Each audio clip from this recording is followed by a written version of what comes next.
The button has been hit. Welcome. Good morning. This is the San Carlos Computer Club. I'm Scott Stimson from International Computer Solutions. And these folks gather each week on Tuesdays at 10 Arizona Sonoran time for us to discuss tech topics, to have tech talk every week in the way it may affect our lives. And as usual, I have put together a brief suggestion list. I call it the document of possible topics. And I'm going to drop that link into our chat just so it's readily available to anybody on this call. I'll drop it since the way Google Meet does not allow people that join us later. I will be dropping the link again if we have more people joining us as we go forward. Sid is with us. Chester's with us. We haven't had a chance to say good morning to you guys. Good morning. Welcome. Buenos dias. Sid, I imagine you're sitting in your truck out on a work site. Is that true? Yeah, give us a view.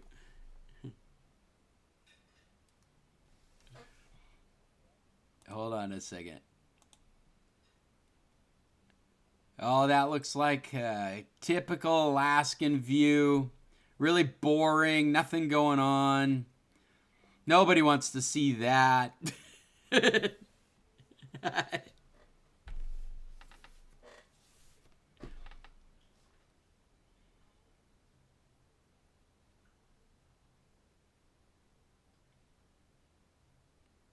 Sid, you're breaking up, but we're curious. Go ahead.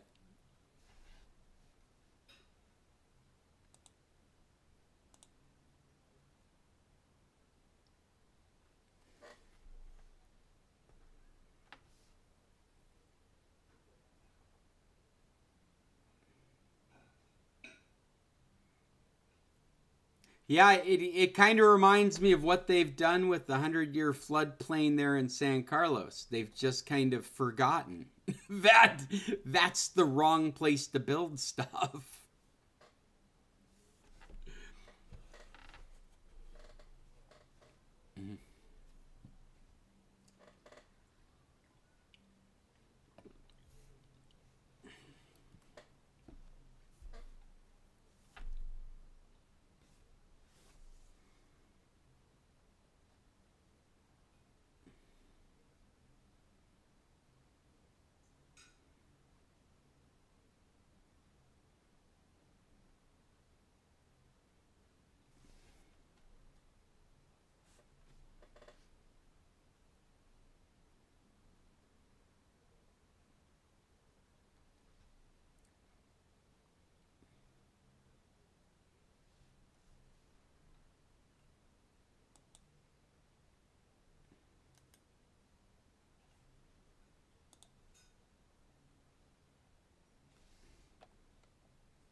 Well, that is absolutely okay. It's just everything got quiet right at the exact same moment. And I'm like, whoa, wait a second. What's going on? So I have a thought for you. Oh, I have sure. a thought for you. You were talking about going over to France to Yeah. visit your daughter. Looking for a good excuse to just be over there. Why don't you think about taking a cruise over? Oh, thank you, Fred. I mean, aside from not having the time to do that and have time left over for them, I don't know if I could afford to combine a cruise with travel in France. Well, I should probably talk to you more about it, though, shouldn't I? Because from your stories, it sounds like a fairly economical equation after you work out all the details. well, we try and stay under $100 a day Yeah. per per person. And if you look at what you're spending, you know, just living, uh, you're probably spending close to that anyway. But the food's provided, and somebody comes in, takes care of your room, you get entertainment. And you know, if you're thinking about it, you could think about either going over or coming back. One-way trip. All I right. think that it works. I think it works really well for retired people or those that can work remotely and can rely on internet and everything on the ships. Yeah, I would imagine the internet reliability is a newer thing these days. Yeah, But I usually get the internet, and it's pretty reliable. The only place we really lost it was when we were down in the Antarctic, and also when we were up in the Arctic. But any place in between was very reliable. oh, that's good to know. And actually, I shouldn't be so quick to shut down the idea. That might be a great experience for my wife and I, and combine it with either leaving France or how long does it take to cruise across to France? Well, if you take the Queen Mary, it's 5 days, Okay. and that goes from New York to Southampton. Um, if you take some of the other ones, it can take up to 2 weeks, depending on what you want. There's a website called Vacations to Go. Okay. It has some of the best software for cruising. To go. And you can sit there and say, well, I want transatlantic, and I want it from June the 1st to July 15th. And it'll sit there and give you all of the things. Or if you want to go on a certain cruise line, you can sit there and say Princess or Carnival or whatever. It'll pick individually down to the point. If you want to visit a certain port, you can put that in. It's very, the software is very good. Fred, thank you for taking this topic and making it a technology topic. That's awesome. And I'm gonna look for that vacations to go. This is obviously a Fred website recommendation for our club. Vacation. I've got it up on my screen now. And if you go down a little bit, you can do it's customs. See the one? Custom search. Yeah, right there. If you go to that, choose a region. You can sit there and do all of kinds of different breakouts on it. Oh, that's wild. Yeah, just on regions alone, there's 4 different selections. Like you could say, I want to hit Africa and France, and that's very interesting. Yeah, you can hit where to start from, where to end. Oh, all right. Thank you, Fred. This is a great suggestion. If not used for this French experience, I think it might. I'm going to put it in my back pocket to save a wedding anniversary sometime in the future. There's since you're down in Mexico, there's week-long cruises out of San Diego or LA. You could take a cruise to Alaska if you wanted to. That's interesting. But you know, look at that. Next year, I can get discounts. well, you can get discounts. You can get military discounts. if you're going with one of the Carnival cruise lines, yeah,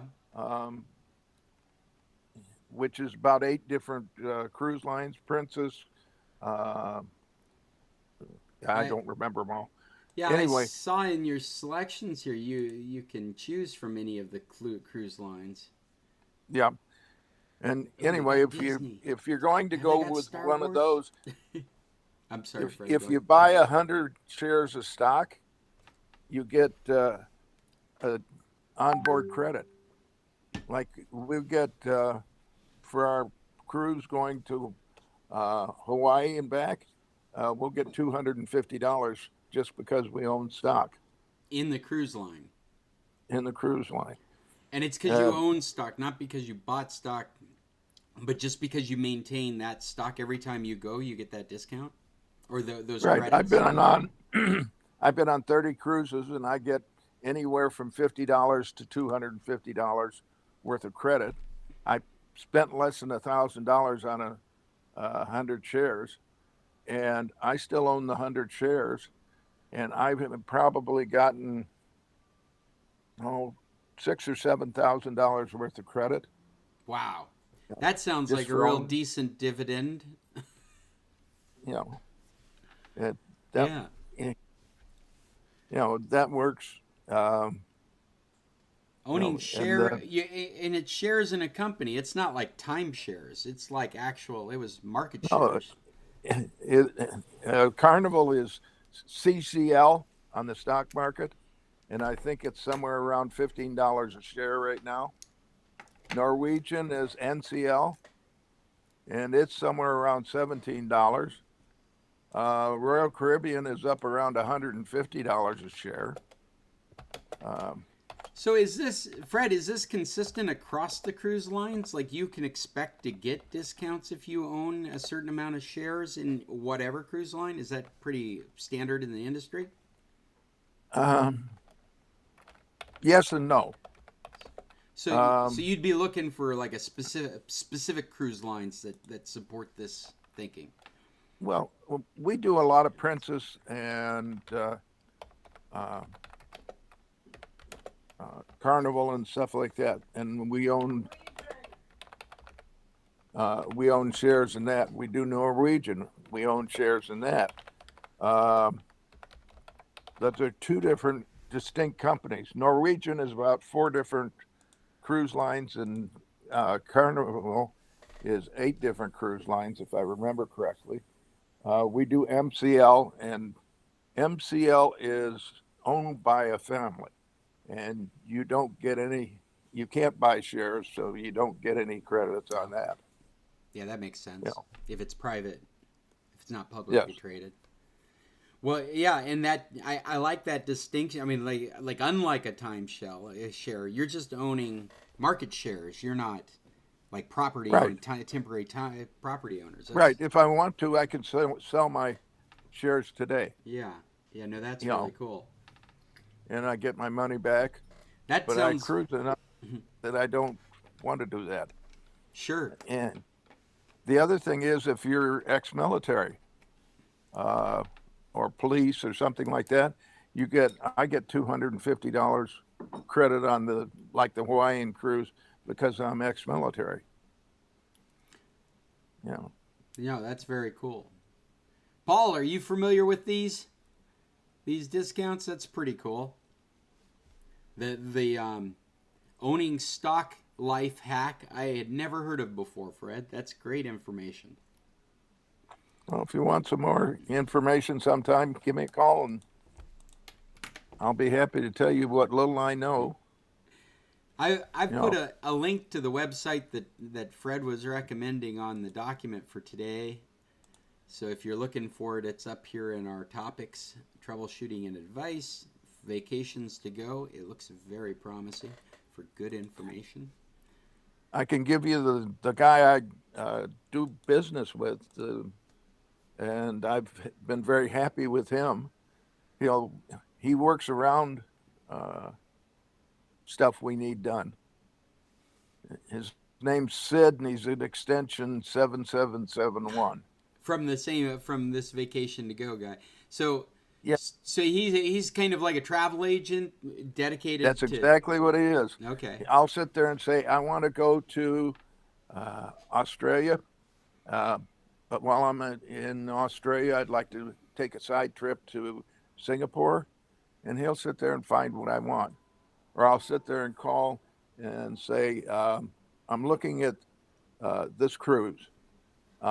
What's the best price you can get me? And he'll get prices below what the advertised price is. Also, Vacations to Go, for some reason, will give you additional credit just because you went through them. like Oh, yeah, I get it. Yeah, if you made your arrangements through them, then you may get a additional amount of yeah, special and we'll sit discount. there and get $75 credit just from Vacations to Go, onboard credit. And That's yeah, it, that's cool. Yeah. you know, if anybody's interested, you can get a hold of me. I'll be happy to discuss it with you. Thank you, Fred. Have we? As I was saying, we've got a document. I've shared the link, but as always, I'm interested in your topics. I like Fred's topic here. We're interested in any topics you got going on out there, anything that's not working. I suggested a couple of things here just right off the bat that I thought people might be interested in talking about. We got two big things happening in tech news right now that affect real people. The election hacking that's going on, and the Telegram guy that has been arrested in France. I wonder if anyone out there is paying any attention to this stuff and has an opinion on it right off the bat, or would like to bring the rest of us up to date in these ideas. Is there anyone out there feeling like they understand what's going on with the election hack that's been broadcasted? I only have the most recent of information that I skimmed over this morning, but it's feeling like there is an intrusion into Stone's emails by the Iranians that has been verified by our NSA. That they were able to do a catfishing or a spear phishing attack on why am I'm having trouble remembering his first name. Stone, the Monopoly looking character with the eyes and with the glasses and the hat, the almost animated depiction of a rich entitled person that has been involved in the Trump campaigns in the past, is considered one of his close conservative advisors, and his email was compromised, and is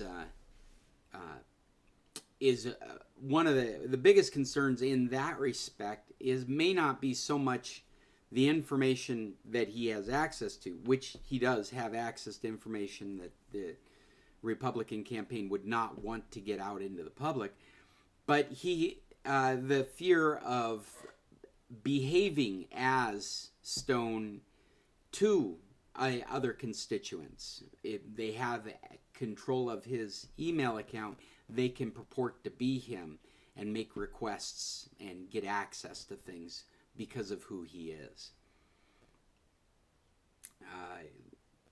This kind of dovetails with an announcement that I put down in the news section with Meta. Now, I think these are correlated. I don't think these are the same hacks, but I wanted to put this article in our lineup, which is actually the second thing here. Because what's happening is that Meta is dealing with a problem on their messaging platforms, like WhatsApp or Messenger, where people purport to be tech support. And Meta is saying these are Iranian bad actors posing as their people, as their tech support people, and soliciting information from people. So this is another form of spear phishing, whaling, where they are purporting to be tech support people to powerful people like representatives, presidents, vice presidents. Yes, Chester. Speaking of Meta, they were on the news this morning, Zuckerberg, complaining about the influence of the U.S. government on his Facebook, trying to stop him during the last election from posting on uh, the COVID situation, and also making him or convincing him to not disclose anything on the Hunter laptop. So he's complaining about interference by the U.S. government in his business, or in Meta's business, and he's pledged not to make any more political contributions.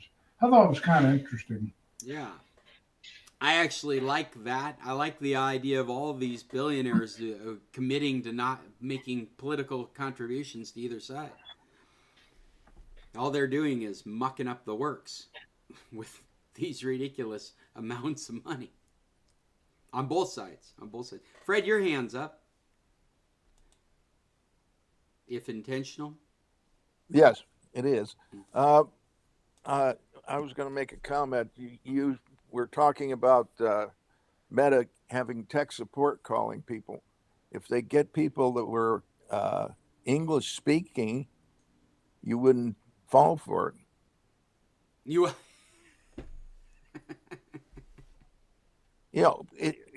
As it is right now, I call. You're saying that if you were talking to somebody from Portland, Oregon, you'd know it was a scam. But if they were from India, of course, that's legitimate. Well, if you that's awesome. If you talk to somebody, that doesn't have a foreign accent, sure, it's probably not somebody legitimately trying to help you. Something like that. Merely just a casual observation, right? So when we were traveling this summer, I think it was 3 different times, either a front desk staff or somebody said something about my accent. Being from Canada, you see. we weren't going to say anything. We've learned to deal with it. Eh? You guys are the ones that talk funny. Yeah. Did you say a boot? A boot? A boot. No, We go out and about. we say a lot, but not a boot. Well, I don't even know that I say a, but every so often people will tell me that I do. Well, this is more a public service message for all of us using messengers. And I will always fall back on my original Microsoft advice to you folks. No one ever reaches out to help you. And I think that's just a golden rule. That if somebody is unsolicited providing you with help, there's an agenda going on. And you should be suspicious of it. And it's a sad way to live your life, but that's the world that we've created. Don't answer your phone. Vet every phone number that comes into your life. Assume that you didn't ask for it. It's probably malicious. And that's what this is reaffirming. This article about. Meta is literally warning its customers. People are being approached as their representatives, and it's not true.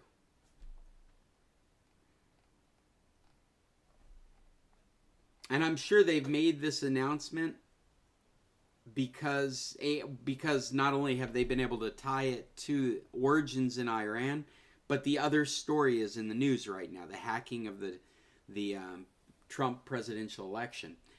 I don't know if you guys were following that over the weekend, but I think it was the NSA or it was the Department of Defense, one of our government information agencies, came out to say that there's evidence that one of the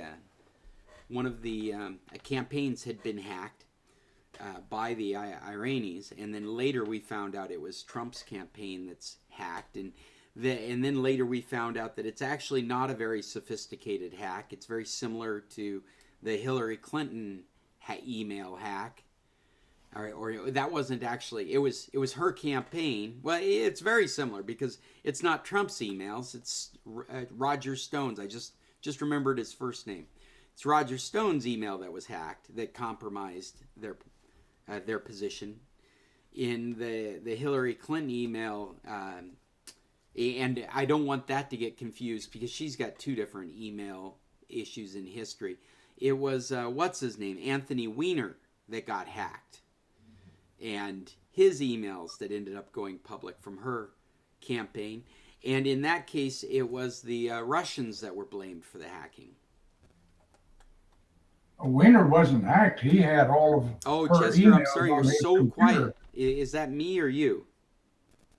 Can you try again? I said Wiener wasn't hacked. He had all of Hillary's emails on his computer. I can't tell if that's... Can somebody else talk to me just to make sure my audio sounds good? Because Yeah, this is I- Chester. I was talking to you. Bill, can you hear Chester Chester okay? sounds fine, but to me. I think it's me. I think it's me. I'm sorry to interrupt this conversation, but I think it's Chester me. was talking to you. No, I'm not hearing it, but I think it's my audio connection. I think it failed right as Chester was trying to talk. Can I ask you to say it again, Chester? I was saying that Wiener had all of Hillary's emails on his computer, and he got into trouble over that. I think he went to jail. I'm not sure. Yeah. But just wait till AI really gets to going. Yeah, but you remember the reason we discovered that was because they were being released on like WikiLeaks. I didn't remember that. Yeah, that's the reason we even know about Anthony Weiner's emails is because that they had gotten hacked and released, and it was associated with Russia doing the hacking and Assange providing the platform for them to be leaked out on. None of that bothers. I mean, hacking in general bothers me, but the fact that they used WikiLeaks, I think, is a completely different issue than the WikiLeaks issue. The Assange issue is a separate thing than the platform that was used to leak this information, which is also a separate issue than what the information was entitled. Boy, we've really created a complicated society, haven't we? Sid, I think you were trying to get a word in there and I missed it. Was there something you wanted to add? No, I was just trying to get in when you were asking people to talk. Okay, great. Yeah. Great. Well, besides the election hacking, which there isn't a whole lot to share except that's going on, and of course it is, because it's 2024, and why wouldn't it be going on? I actually think one of the most interesting things about the last election hacking is that in hindsight, research is showing that it had a little effect on the 2016 election.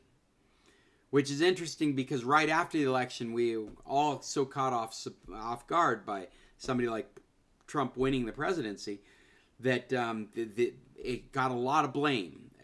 Russian influences and Facebook, social media. But now, so many years later, and all the research that's been done, it seems like a general consensus has come out saying that it was nominal, the amount of damage that hacking did. And I wonder if we'll find the same thing out about these things that are going on. It's a nominal amount of danger. You've probably heard me say in the past, I'm kind of more in favor of all the information being out there. I feel like these agendas are much more dangerous than anything that you might find out about me. I would much rather find out about that. I'm ready to give up my privacy if their privacy is given up as well. I don't know how quick. I don't know how strongly I feel about that. I've got secrets. There's skeletons in my closet. Moving on, and speaking of privacy, you've probably seen in the news about this guy, the founder of Telegram, being arrested in France. I don't know much about this guy. I know the program. I'm sure you guys know the program because we've talked about it before. This Pavlov Durov set down in France. It's actually interesting that he would even go to France because he was aware that they had charges against him, but they've sucked him up. He's in jail right now, and they're holding him on charges related to kidnapping, extortion, um, blackmailing. I guess that's the same thing. I'm just briefly going through here because they've got a line here of what he's being held on. He's accused of having failed to moderate crime activity on his platform, which I think opens up the book for putting Mark Zuckerberg in jail and Elon Musk in jail. And I mean, if that's really all you need to arrest somebody in France, they better not vacation there. The thing with Telegram is in Europe, it's being used by a lot of far right organizations that are actually going out and causing problems. Yeah. The extreme right wing in England that started that whole riot situation, that was all organized on Telegram. I think that's absolutely the reason that they're going after him, but I think it's also reason that we got to pay attention to this real closely, because we really are holding him accountable for a platform, not for the information on the platform. Well, the difference between like Facebook and Instagram and Telegram is Facebook and Instagram, it's open. If law enforcement or the government needs to come in and get information on the people that are doing these radical organizations and stuff, they can get it. Telegram is like WhatsApp. It's all encrypted. They won't give up the key to the government when they have actual warrants and stuff. It's been an issue for a while now in Europe. Yeah, but I would say that the actual issue is the same issue with TikTok. Telegram is sponsored by Russian oligarchies. They have contributed the most to the Telegram organization. And our governments don't like that because of exactly what you said, Sid, that it is being used as encrypted, secure communication, and it's being used as the platform to organize large movements of people. And what is significant technologically about Telegram, unlike WhatsApp, is you can address a platform similar to Facebook, all encrypted. You can address up to hundreds of thousands of people with your messages, and there is no inside to that unless you're one of those insiders. WhatsApp has not drawn the attention, I would say, first because it's American owned, but second because it can only message to hundreds of people at most. And that's a big distinction between these two different platforms.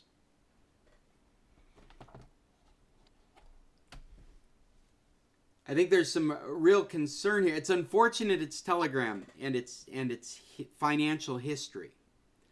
It's unfortunate that that's the one that this argument is coming up against, because of its own history, because of the way that it's getting used, it puts this bad light on the application. I don't think, from what I've heard recently, like I said, I don't really know much about this developer, but there's nothing that I've heard recently that make me think that he's in any kind of relationship with the government. But at the same time, he's another billionaire that's out there. He's referred to as the Mark Zuckerberg of Russia. And so it's hard not to assume he has a relationship with the government. But at the same time, Russia suffers from the same problems with Telegram, supposedly, as the rest of the world does. It's encrypted. Encryption is encryption. Unless it's bad, it's been badly created.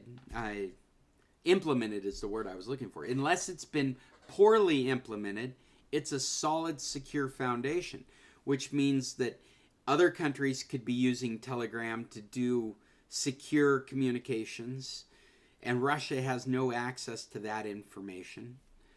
The idea that just because his billions came from Russia makes him a criminal is difficult for me to wrap my head around, other than the recent sanctions in the last few years because of the Ukraine situation. And Telegram's been around longer than that. So it's a difficult. I kind of feel like France is trying to find a way to punish a tool that they're not going to have any control over. They can punish a billionaire, which I really don't feel bad about, but they can't really control this tool, and they tie it to Russia, and that's the reason that they're doing it. We have, that's why it churns up so much sentiment with me. It's not about. It's very similar to TikTok. We're not more secure because this guy is in jail. There are things we need to focus on that will make us more secure. This is not one of them. This is after the fact. This is trying to justify, punish, and create I don't know, create what's the words I'm looking for? I think they're trying to I mean, what are they going to do next? They're going to block Telegram in France? Have they already done that? I haven't read that yet, but is that their plan? Holding accountable this person doesn't change the atrocities that Russia is doing in the world. It feels like we're focusing on the wrong end of this problem. Sid, did you have something to add? Yeah, I was listening to a piece on 404 Media about that, and what they were saying was France is trying to force they were trying to force responsibility. They've been dealing with Telegram for a while. I mean, the attacks in Paris at the Olympics, those were all organized on Telegram too. And when they brought that up, Telegram just shut them off. They said, nope, we're not going to do anything about it. And that's kind of why they went after him. But I mean, essentially, and this is where I'm at. It's like holding AT&T accountable for phone calls organizing 9/11. It just there's that's really, we're talking about a communications platform, and we're talking about the conversations that happen across it. And though I don't like the idea the Russian oligarchies are the main contributor to the funds that built this application, I still can't separate my feeling that it's just an application, regardless of how it's used. I mean, we've said a number of times in this club the analogy that a hammer can like pound nails or pound heads. It depends on how it's being used. And you're really holding the hammer manufacturer accountable for how that hammer gets used when you do things like this. And why wouldn't this transcend to other things that we consider harmless, but are now subject to this kind of scrutiny? Well, here's another issue. It's France. It's not the U.S. It's not the system we're used to. It's not what we think about. Their government's very different. There is no constitution like we have. They talk about being a free society, but in reality, they're not. They can ban whatever. I mean, they can block news easily just by saying, don't print that or we'll pull your broadcasting license. Well, you're absolutely right. The European Union in general has got some strange regulations, like the right to be forgotten. Aren't you glad we don't have any of those problems in the States? Oh, actually, that was cynical. Yeah, right. None of that exists in the States, does it, Chester? Well, it's like in Paris during the farm revolts, they basically shut the internet off in Paris. That's something, if they did that in the U.S., you would actually hear people yelling and screaming about it. In France, they just take it as average. The same thing with England. Yeah, actually, there shouldn't be any ability to turn off the internet, should there? I mean, like, that is technically doesn't have to exist. It's happened through sanctions. It's happened by allowing only certain companies to be the backbone providers for most of our. I mean, what you say, Sid, is absolutely correct, but we're not protected from it. If we did have a government that decided it was good for a blackout of internet, they can flip a switch and black out the internet. And it's us, it's the uneducated masses and how these technologies exist that has left us in this state, because the technology itself doesn't have to be that way. Yeah, Bill, you had something to add? Yeah, just 4 minutes. Oh, just 4 minutes? Why don't I transition over to that other meat right this moment so we don't have to.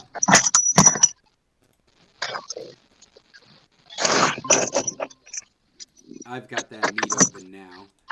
I'll drop the link for convenience into our chat too, for anybody that doesn't have it in front of them.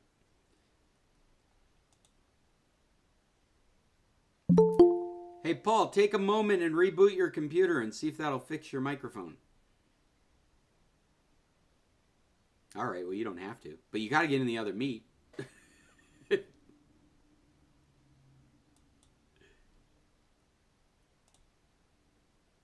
Admit all.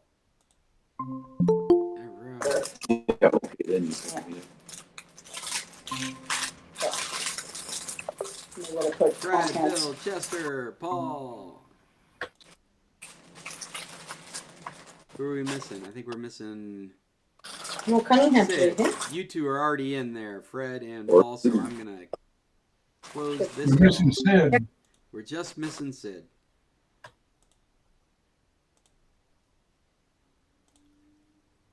Well, maybe this is a good time to bring up that I have been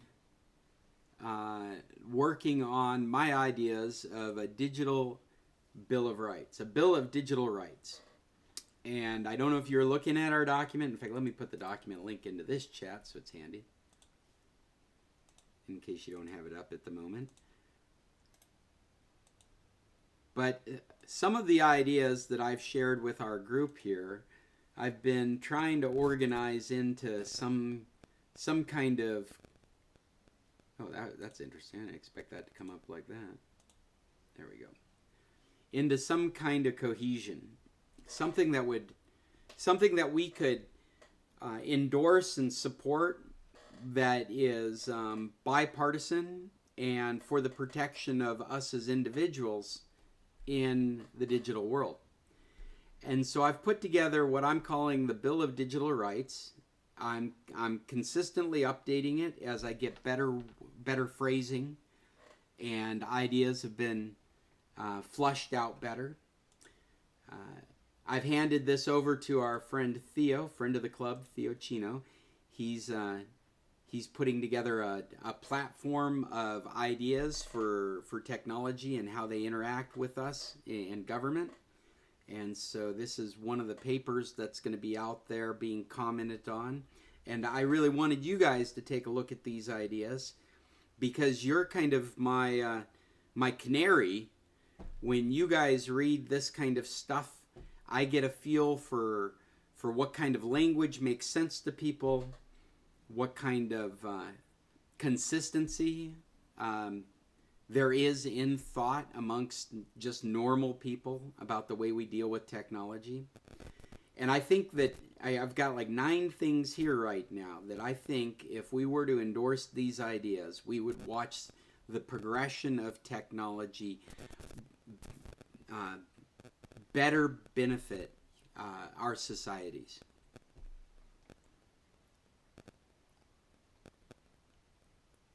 So some of these things I've got on here is rights to my digital persona, opt out. You've heard me talk about a default opt out. I've got first creator rights in here. You've heard me talk about passive smart before.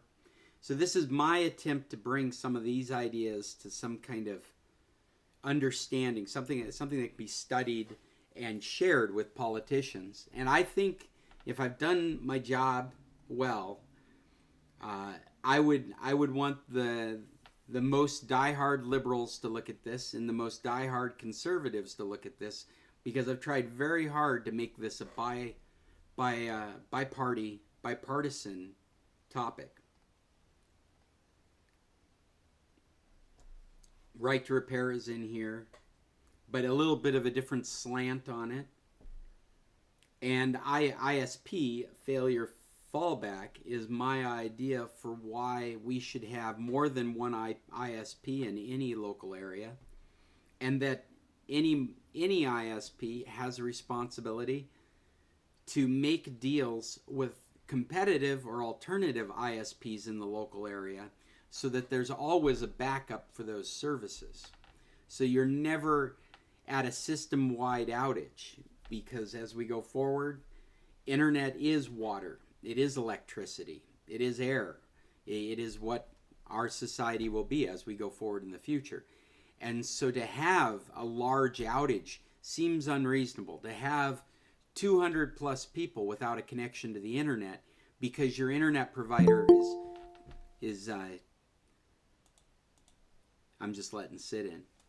To have an outage of 200 plus people because your internet provider is having problems seems unreasonable in the world that we're going into. And I would encourage ISPs to be responsible for alternate backbone deals so that when they're having problems with their infrastructure, they can switch you to the alternate infrastructure until repaired, minimizing the amount of downtime to the smallest number of connections. I would really appreciate it if each of you would go through and look at these ideas when you get a chance and bring discussion points to our club, and even send them to me in email, because this is a living document that is being put together right now, and I would like it to be as clear and concise to any reader, whether they have a technological background or not. I'd like to be able to send it off to politicians.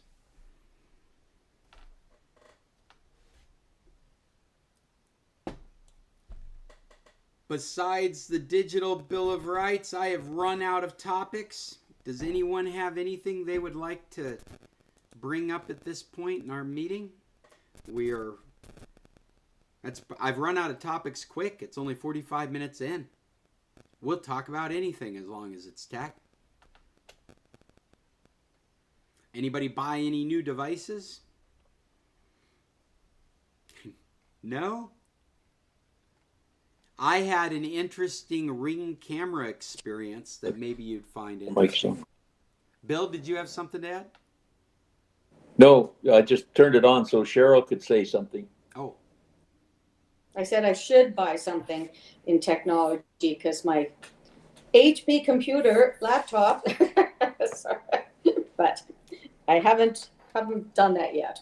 It's time for a new one. Pardon me. Well, my Ring camera is kind of funny. If you're in San Carlos or been paying attention to San Carlos, we just went through some big rainstorms. A few days later, I happen to notice I get a notification on my Ring app telling me that my security camera's batteries need to be charged. Before I left, about a month before I left, I hooked up a solar panel to charge the camera, so I wouldn't have to worry about any kind of electricity. If you've used Ring cameras, this is a spotlight camera, or Ring devices, a very common way to deal with them is that they have individual batteries, and periodically you're notified that the battery needs to be recharged. You go out, get the battery, plug it into a USB connection, let it charge the battery, and then you replace it in the camera. The doorbell is a similar experience. The exception to these is if the device has been built so it can be wired to constant electricity or to a solar panel out of convenience. And in this case, I have a solar panel for my spotlight camera. So I'm getting a note. It's the first time I've ever gotten a notification since I've hooked up the solar panel that the batteries need to be charged. And so I contact Yuya and I ask her, hey, can you take a look at our setup? Because I've got a feeling that storm probably took off with our solar panel. I'm imagining a broken solar panel or one that's just missing. And she gets up there with a camera and I'm watching in live video and everything looks great. The thing is exactly the way I had left it, but I'm looking at the software on my phone and it says it's not connected to electricity. It says that the cover of the batteries is open, like it's dangling there in the air instead of snapped closed with the motion sensor in place. And that the batteries are about to die. And everything that she's showing me externally looks perfect.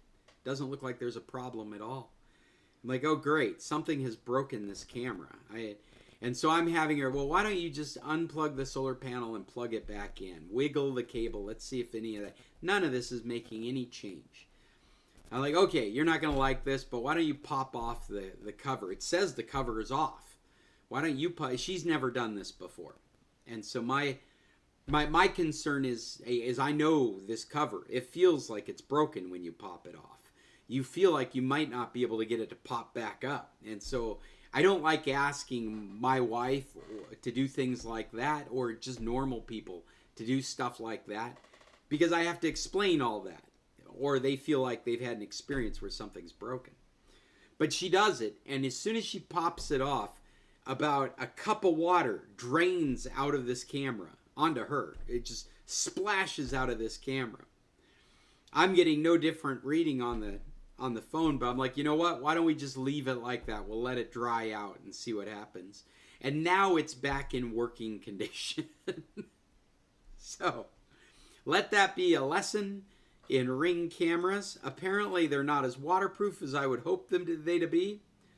And all that water inside will screw up the way they work, obviously.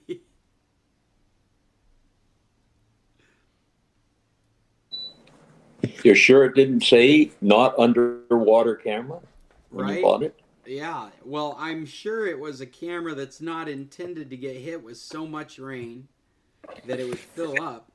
But there are seals on the camera. You would think that it would keep the water out. But then again, it's not hard to imagine if you've gone through one of the rainstorms, one of the monsoons that cuts through San Carlos.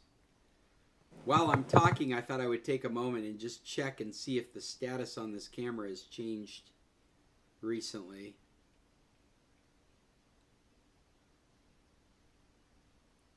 Let's see what the settings look like here on this camera. So I have one battery that's not charging. The other battery is charging. But I have one battery that's still not charging. I might have to replace that camera in the end for full function. But even if it continues to work the way it is now, it's still good enough. It's a perfect example of good enough. I'm glad I put 2 batteries in it.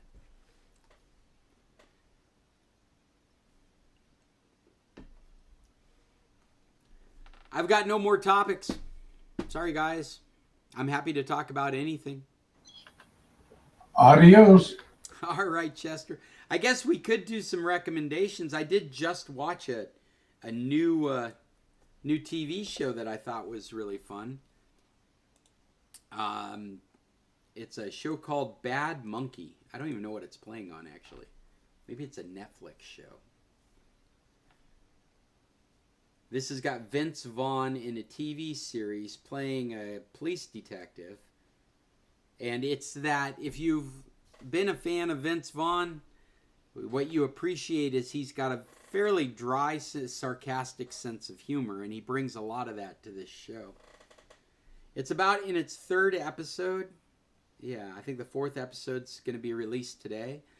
But I found it really, really interesting. It's got a narration that goes over it. It's in the Florida Keys, and it's basically a story about an arm that has gotten pulled up by a commercial fisherman. Just a severed arm, and where it leads people to. That's my recommendation for a TV show this week. Is there anything else out there? Boy, you guys are so quiet.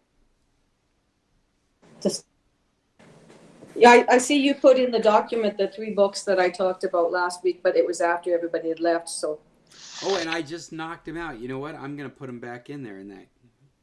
Yeah. I was just like, oh, I accidentally left those in these documents. But I'll leave them in this one because you're right. We put all that in there when it was just you and me. Yeah. So, in case anybody's interested.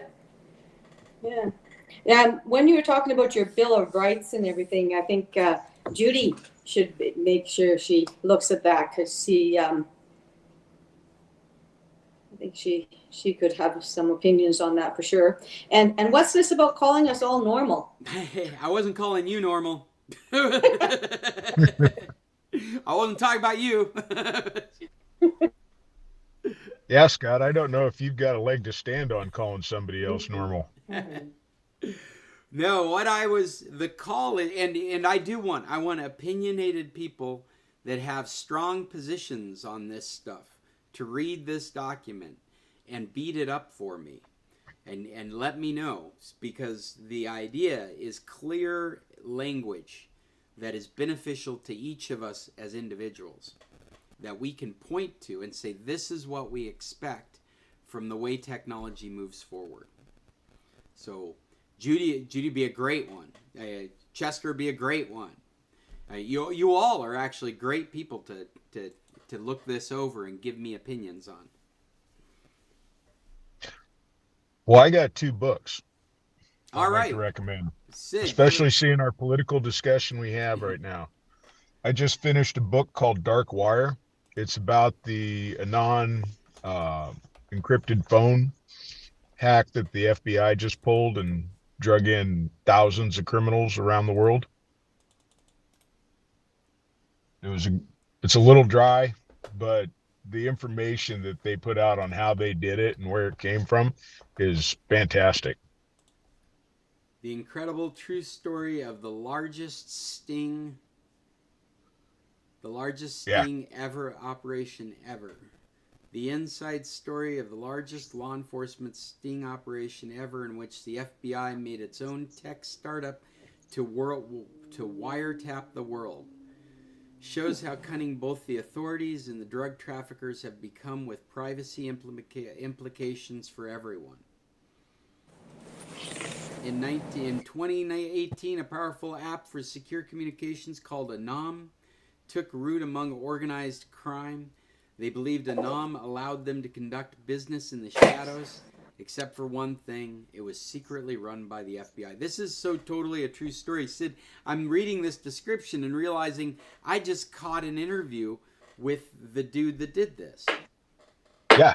Yeah. No, it's they had allowed the author some information to get the book started as all this began. They started opening everything up and letting everybody know, hey, you're busted.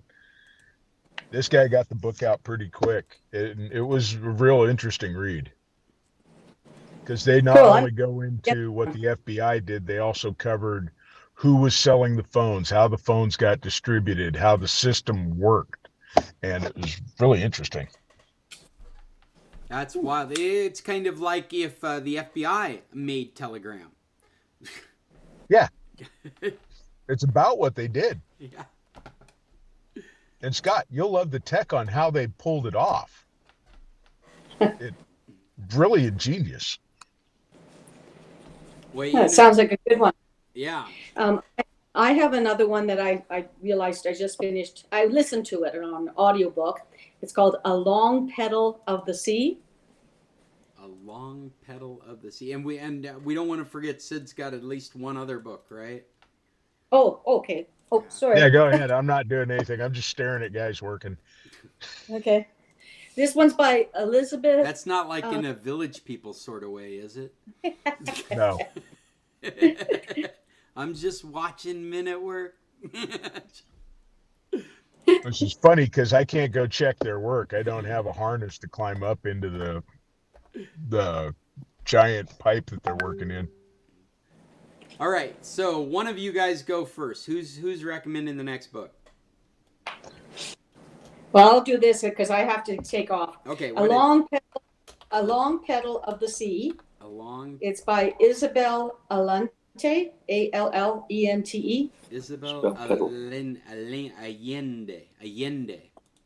Yeah, It's She must pedal be- as in flower, not in bike.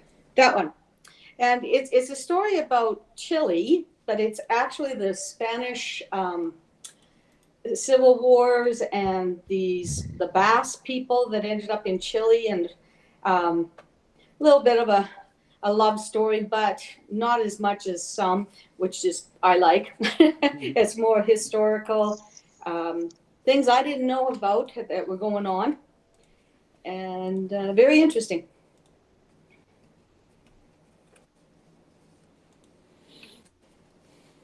I guess I'll go next. I recognize. That's the reason we recognized her name. I recognized her name. I didn't remember why, but right here it says it's from the House of the Spirits. That an exceptional book turned into a movie. Okay.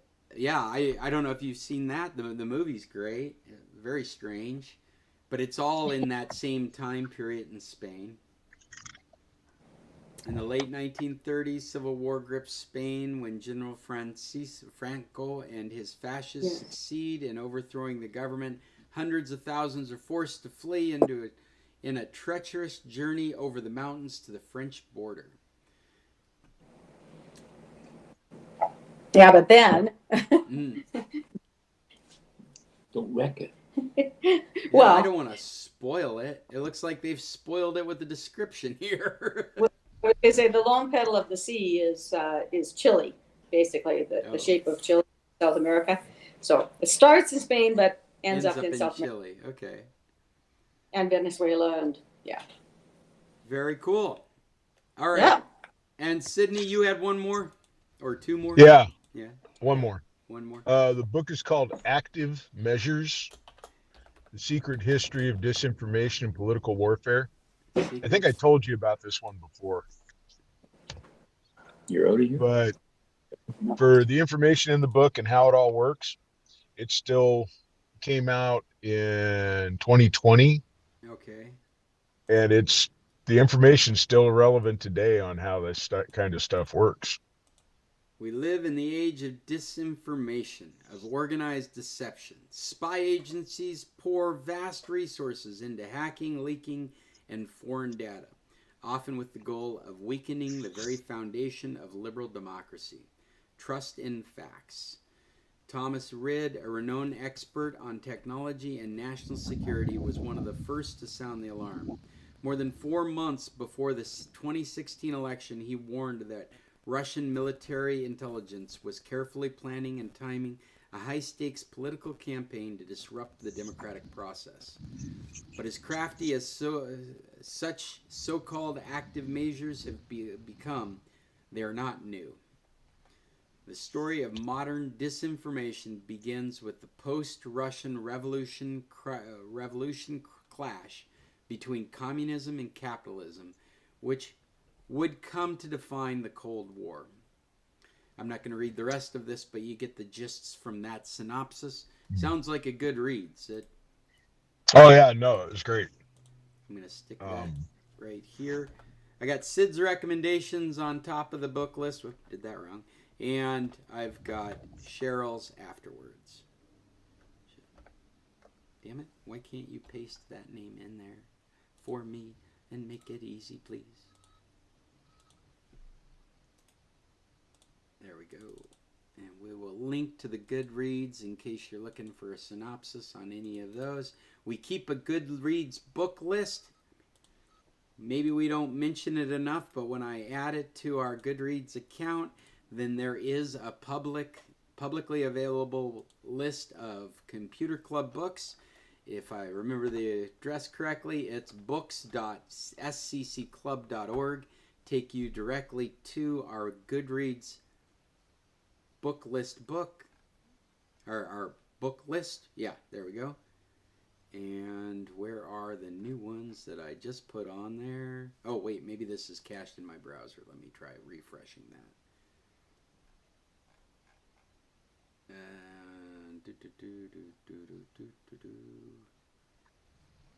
They're on the want to read. Oh, 30. Gosh, are we...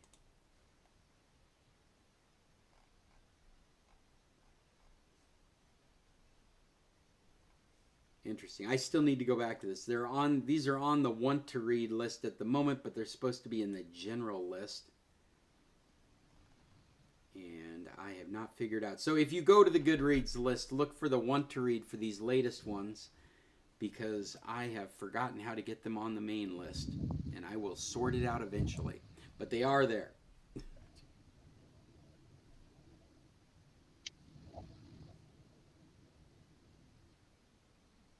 Well, guys, I think that brings us to a conclusion. An almost perfect hour. It's been an hour and 2 minutes since we officially opened this meeting, and I think we're done for this week, unless anybody has anything else to contribute.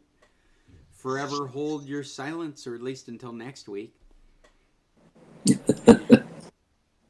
Well, we can always text you. That's right.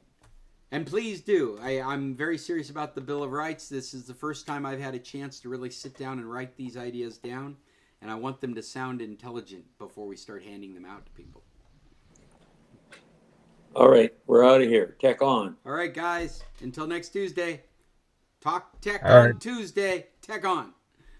Tech on.